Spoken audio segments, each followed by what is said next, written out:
Hi అండి. సింపుల్గా ఒగ్గు 8 months పిల్లల కోసం ఎలా తయారు చేసుకోవాలో చూపిస్తాను. ఈరోజు 2 పెద్ద గ్లాసుల బియ్యం తీసుకున్నాను. బాదం పప్పు, జీడిపప్పు, పెసరపప్పు, శనగపప్పు ఇవన్నీ ఫ్యాన్ గాలి కింద పెట్టిన తర్వాత ఒక 1 అవర్ ఎండలో పెట్టిన బాండి పెట్టి దాంట్లో ఇవన్నీ పప్పు దినుసులు అన్నీ వేసుకొని బ్రౌన్ కలర్ వచ్చే వరకు వేయించాలి. సింపుల్గా చెప్తున్నా.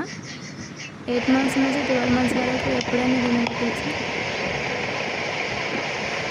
మిక్సీకి పట్టుకున్న తర్వాత స్టీల్ డబ్బాలో వేసి స్టోర్ చేసుకోవచ్చు. ప్లాస్టిక్ దాంట్లో వేసుకోకూడదు. ఇప్పుడు ఒక పెద్ద గ్లాస్ వాటర్ తీసుకున్నా. చెంచా సగం పౌడర్ వేసుకోవాలి. కొంచెం సాల్ట్, చిటికెడు సాల్ట్ వేసుకోవాలి. ఒక 10 మినిట్స్ అట్లనే కలుపుకుంటూనే ఉండాలి.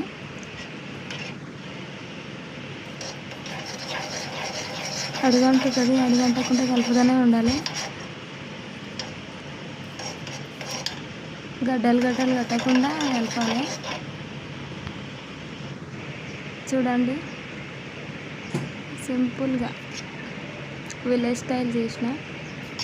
సబ్స్క్రైబ్ చేసుకోండి. Bye friends, thanks for watching.